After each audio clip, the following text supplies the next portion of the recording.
Tomorrow, in a world gone mad. The only law will be a renegade squad of suicidal cops. He's my prisoner, and he's not walking out that door. And the open road will be controlled by gangs of glory roaders.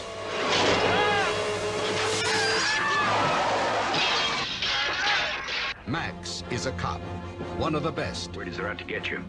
Scoot jockeys? Yeah, nomad trash. Well, I'll add it to my thread collection.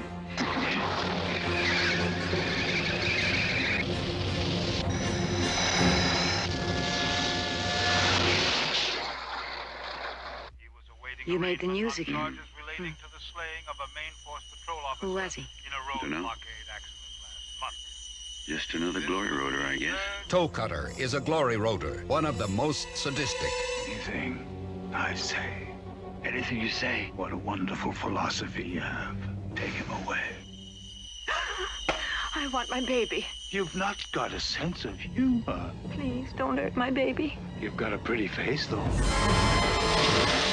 Both want the other dead.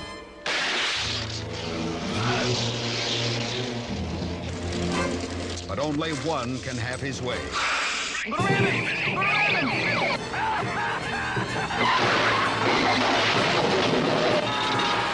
Mad Max.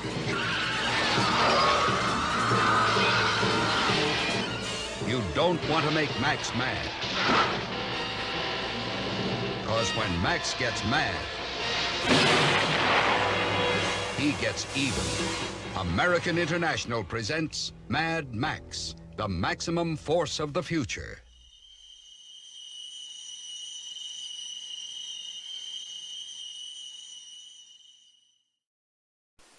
Welcome to the latest episode of the B-Movie Club. I'm your host, Kevin. This week we'll be discussing the 1979 action sci-fi classic, Mad Max, starring Mel Gibson. For those of you joining us for the first time, each week on the B-Movie Club we discuss certain guilty pleasures and forgotten classics of the past. You can go ahead and go to our page on Facebook, Original B-Movie Club.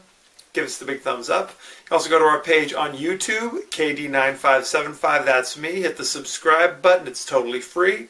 Don't forget to follow me on Twitter at the B-Movie Club. If you do that, you get the latest updates whenever I post a new video, any funny links I find, any news or facts about movies, I just pass it on to you guys, okay? So check it out, do those things, and don't forget to spread the word, homies, okay? Mad Max. In this movie, it's a few years in the future where some of the basic services are starting to break down. Fuel is in short supply, and because of that you have street gangs, motorcycle gangs, thugs, and fugitives just terrorizing people and stealing fuel, essentially. And the only thing that stands in their way is this band of police officers, Maine Force Patrol, who are basically highway patrolmen, and they have to deal with these guys, deal with the gangs, arrest them, I guess, theoretically. And the toughest of the Maine Force Patrol officers is Max Rockatansky, okay? But he's kind of burned out. He's got a young wife and a young child. He's like, I've been doing this for too long. I want to get on with my life. I don't know.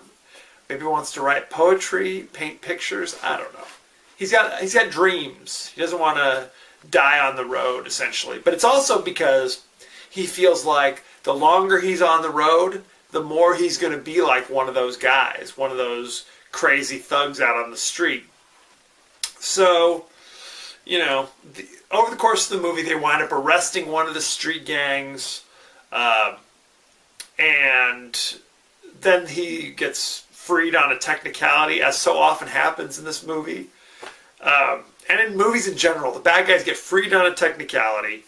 Max's buddy is a motorcycle cop named Goose. Takes it really personally that this guy gets released. So he kind of threatens him. And the bad guys are like, well, we know where you live, Goose. We're going to take care of you instead. And it ends with Goose. He's in a truck. He gets flipped over, and they basically burn him alive. There's gasoline, and they throw a match. And it's very sad. So Max is very upset about this. He's like, oh, my partner, my best buddy, he's dead. I'm quitting the force. And his boss says, hey, you know, you're the best, Max. Don't quit the force. Go take a 2-week vacation. So they do that, but over the course of the vacation, they run afoul of the street gang. And spoiler alert, his wife and child are run down, and that's it. That's it for them. So Max is now crazy, and he's after the street gang. I don't want to spoil everything. I don't want to give it all away, but he's on the warpath. He's going to get him. This movie was released in 1979. It's an Australian picture. Directed by George Miller, who went on to write and direct all the Mad Max movies. When this movie was released in the United States, number one, Mel Gibson was a total unknown at this time, so they really didn't push forward that Mel Gibson was Mad Max. They focused more on car chases. In the late 70s, there were a lot of movies about car chases. A lot of movies. You had all like Smokey and the Bandit movies. You had like Cannonball Run. There was always, you know, Dukes of Hazzard. It was always about cops chasing the bad guys, or the bad guys are on the run, or the good guys are on the run, or somebody's chasing them. There's a lot of car chases going on. So they were really kind of pushing that. Now, Mel Gibson went to audition this role. Really, he wasn't even auditioning. He went with his buddy who was auditioning. And the night before, Mel Gibson had been in like a drunken bar brawl, so he had like a black eye. He was just kind of beat up looking.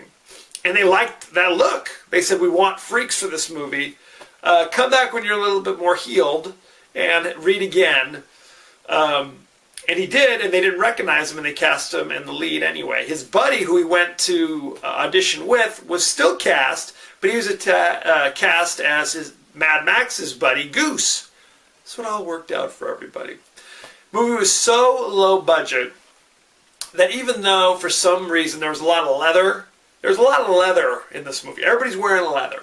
But they couldn't afford the leather, so only Mel Gibson and his buddy Goose wore leathers. The rest of the guys wore a lot of vinyl, which contributed to the leather and the vinyl contributed to the kind of underlying theme of kind of homoeroticism. It's like the chief of police is wearing like this kind of a weird leather vest thing with like a blue scarf tied around his neck, like he's Fred from Scooby-Doo. I don't know. I guess scarves were big in the 70s. What can I say? So they were wearing a lot of leather, a lot of vinyl. Also, because the budget wasn't that big, it wound up costing about $350,000 to make this movie.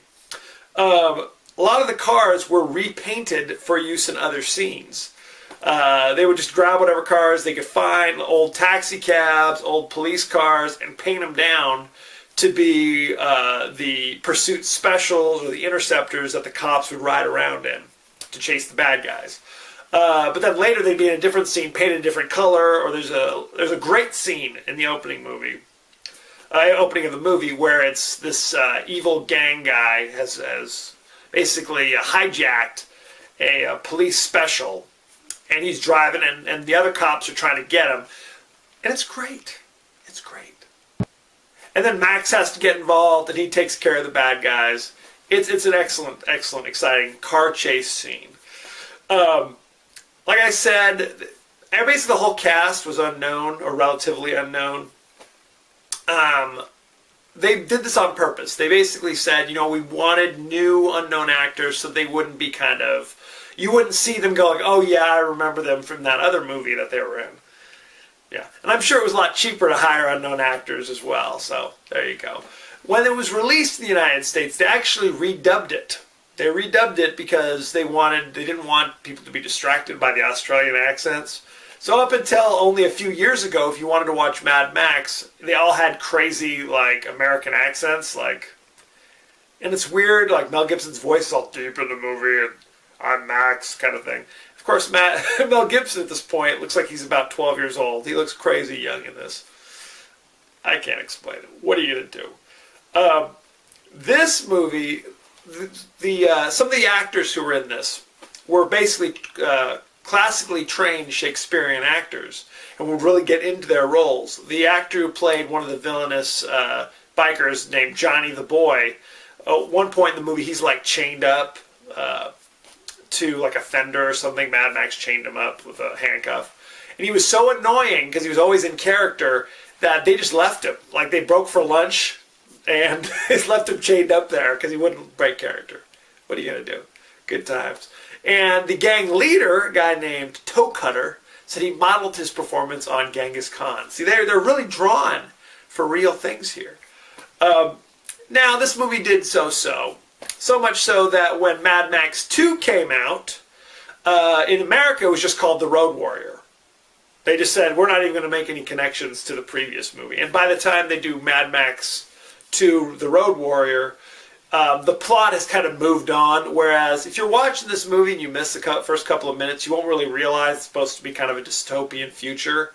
But by the time they get to The Road Warrior, it's clearly post-apocalyptic. Everyone's wearing crazy outfits. They have mohawks and big old football pads that they wear just for fun. I don't know. I can't explain it.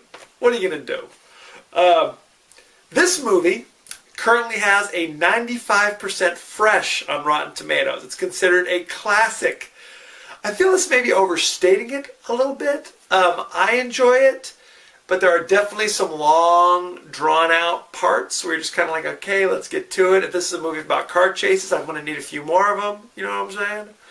So, what are you going to do? It is still streaming instantly on Netflix. I recommend checking it out, but piece of advice, I would probably go see The Road Warrior.